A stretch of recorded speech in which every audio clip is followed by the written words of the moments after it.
صبح کے 8:52۔ ہر چیز عام لگ رہی تھی، لیکن لمحوں میں سب کچھ بدل گیا۔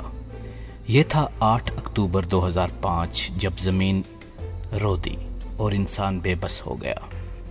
7.6 شدت کا زلزلہ، مرکز مظفر آباد، آزاد کشمیر۔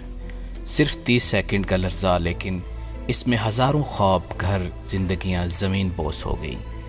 اس زلزلے نے پاکستان، خصوصاً کشمیر، منصہرہ، بالا کوٹ اور ایبٹ آباد کو جکڑ لیا۔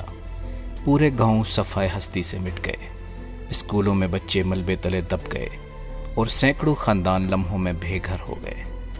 سرکاری اعداد و شمار کے مطابق 80,000 سے زائد افراد شہید ہوئے اور لاکھوں زخمی و بے گھر۔ ایسا لگتا تھا جیسے قیامت کا ایک منظر زمین پر اتر آیا ہو۔ پہاڑ پھٹ گئے، سڑکیں ٹوٹ گئیں، رابطے ختم ہو گئے، ہسپتال زمین بوس، مواصلاتی نظام مفلوج، اور فضا میں صرف ایک آواز تھی: کوئی ہے مدد کرو، کوئی ہے مدد کرو۔ لیکن یہ کہانی صرف تباہی کی نہیں، یہ حوصلے، بھائی چارے اور ایمان کی بھی ہے۔ پورا پاکستان ایک جسم کی طرح حرکت میں آیا۔ شہروں سے لوگ مدد لے کر دوڑے، رضاکار، فوج، فلاحی ادارے، بیرونی امدادی ٹیمیں، سب نے دن رات ایک کر دیا۔ کشمیر کے لوگ زخمی ضرور تھے، مگر ان کے حوصلے فولادی تھے۔ انہوں نے ٹوٹ کر بھی جینا نہ چھوڑا۔ 8 اکتوبر صرف ایک تاریخ نہیں، یہ ہمیں یاد دلاتی ہے کہ انسان کتنا کمزور ہے اور قدرت کتنی طاقتور۔ یہ سبق بھی دیتی ہے کہ جذبہ، اخلاص اور اتحاد ہو تو ملبے سے بھی امید کی کونپل پھوٹ سکتی ہے۔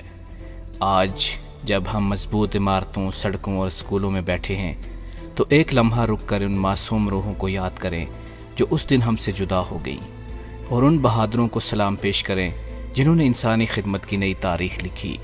8 اکتوبر 2005 ہمیں کبھی نہیں بھولنا چاہیے، تاکہ ہم ہر آزمائش میں متحد رہیں۔ ایسی مزید سچی اور سبق آموز داستانوں کے لیے ہمارا چینل PTC انفو کو سبسکرائب کرنا نہ بھولیں۔ ہم تاریخ سے جڑے رہیں گے تاکہ مستقبل بہتر بنا سکیں۔